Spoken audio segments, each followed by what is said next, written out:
सोनपुर नामक एक गांव में रघुवीर नाम का एक व्यक्ति रहता था। गांव में सूखा पड़ने की वजह से वो पूरी तरह से जमींदार के कर्ज में डूब गया था। पूरे गांव में रघुवीर कर्जदार हो गया था। अनपढ़ और नाकामयाब होने की वजह से रघुवीर शहर जाकर गांव से छिपकर भीख मांगकर अपना गुजारा करता। अपने गांव से निकलते ही भिखारी के भेष में आकर वो शहर चला जाता। भगवान के नाम पर देंगे बेटा, बहुत बूढ़ा हो गया हूँ, गरीब हूँ, गरीब भी हूँ। अरे ठीक ठाक तो दिख रहे हो, कहीं जाकर काम क्यों नहीं कर लेते? बेटी अगर कुछ देना है तो दे दो वरना रास्ता नापो। रघुवीर हमेशा ऐसे ही करता। गांव से शहर आकर सड़कों और तरह-तरह की जगह पर भीख मांगता, अपने दिन की कमाई करके गांव चला जाता। एक दिन जमींदार का दोस्त जमींदार से बोलता है। जमींदार साहब वो देखे वहां से रघुवीर आ रहा है, आप उससे अपने खेत का ब्याज मांग लीजिए वरना कल सुबह फिर से भाग जाएगा। तुमने सही कहा, अब तो ये मेरे सोने के बाद गाँव आता है और मेरे उठने से पहले गायब हो जाता है। जमींदार और मुंशी रघुवीर के घर आ पहुंचते हैं। आज तुम्हारे दर्शन हुए बहुत दिनों बाद। मालिक आपने मेरे सारे खेत ले तो लिए हैं, अब बस ये छोटी सी कुटिया ही बची है, मेरे पास आप इसे भी अब लेना चाहते हैं। तुम ब्याज नहीं भरोगे तो हम सब ले लेंगे इस घर को भी। ये लीजिए आपके ब्याज के पैसे, और अगले महीने मैं आपको आपके पूरे पैसे देकर अपना खेत छुड़ा लूंगा। रघुवीर के हाथ में पैसे देखकर दोनों चौंक गए। जमींदार ने पैसे लिए और गुस्से में वहां से चला गया। और ऐसे ही सिलसिला चलता रहा। रघुवीर हमेशा गांव से सुबह शहर के लिए भेष बदलकर निकल जाता और शहर जाकर भिखारी बनकर पैसे मांगकर जमा करता। एक दिन जमींदार अपनी पत्नी सरिता को शहर में सुंदरता दिखाने के लिए लेकर गया हुआ था। वहां जाकर जमींदार ने देखा कि रघुवीर भीख मांग रहा था। तुम मुझे एक दोगे, भगवान तुम्हें 1000 देगा। अच्छा तो ये है तुम्हारा नया खेल, गांव में बड़े थॉट वार्ड से घूमते हो और यहाँ आकर भीख मांगते हो।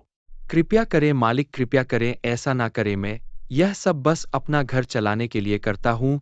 मैंने आपके पूरे पैसे इकट्ठे कर लिए हैं और मैं जल्द से जल्द आपके पास आने ही वाला था। तुम बस आज चलो गांव, ध्यान रखना तुम्हारा रहना दुश्वार हो जाएगा।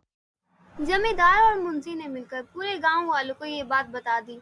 रघुवीर जहाँ कहीं भी जाता लोग उसे भिखारी कहकर शर्मिंदा करते। ये देखो हमारे गांव का नया भिखारी रघुवीर, जल्दी से चिल्लर निकाल लो, इसे भीख भी तो देनी है हमें।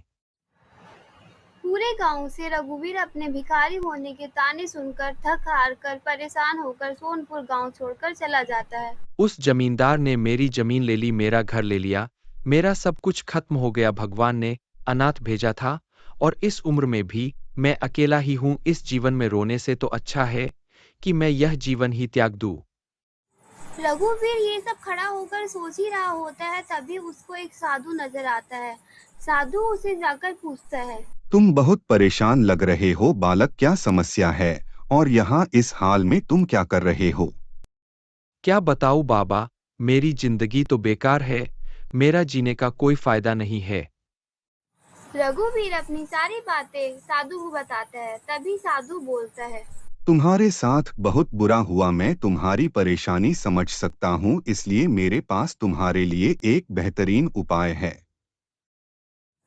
साधु ने अपने लोटे में से पानी का जल निकालकर रघुवीर के ऊपर छिड़क दिया। रघुवीर ने जैसे ही आंखें बंद की, रघुवीर के ऊपर एक बड़ी सी रोशनी आ गई।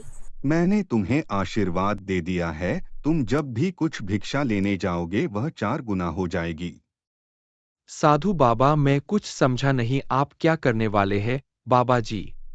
मैं तुम्हें यह सोने के सिक्के तुम्हें भिक्षा में देता हूँ। बहुत कम लोग ऐसे होते हैं जिन्हें साधु भिक्षा देते हैं। मैं तुम्हें आशीर्वाद के तौर पर यह दे रहा हूँ। मैं इस एक सपना समझूं या क्या समझूं? मेरे साथ भगवान ने कैसा खेल खेला है, मुझे समझ में नहीं आ रहा है। जैसे ही साधु ने सोने का सिक्का रघुवीर को दिया तो वो 4 गुना हो गया। रघुवीर की आंखों को इन सिक्के को देखकर हैरानी हो गई। रघुवीर ने उन सिक्कों को शहर जाकर एक जोहरी की दुकान में बेच दिया और सारे पैसे लेकर गांव के पास वाले जमीन में एक बड़ा सा घर बनवाया। बड़ा सा घर बनवाकर रघुवीर सोनपुर गांव वालों से अपनी बेइज्जती का बदला लेना चाहता था। रघुवीर को जो भी शहर में भीख देता, साधु के आशीर्वाद से वो 4 गुना हो जाता। देखते ही देखते रघुवीर भिखारी से एक बहुत बड़े बंगले का मालिक हो गया, लेकिन उसका सारा व्यवहार भिखारी जैसा ही था। उसने अपने बड़े से घर में एक बड़ी सी दावत रखी और उसमें जमींदार, मुंशी और सारे गांव वालों को बुलवाया। उसने अपना नाम छिपाकर सारे गांव वाले को न्योता दिया।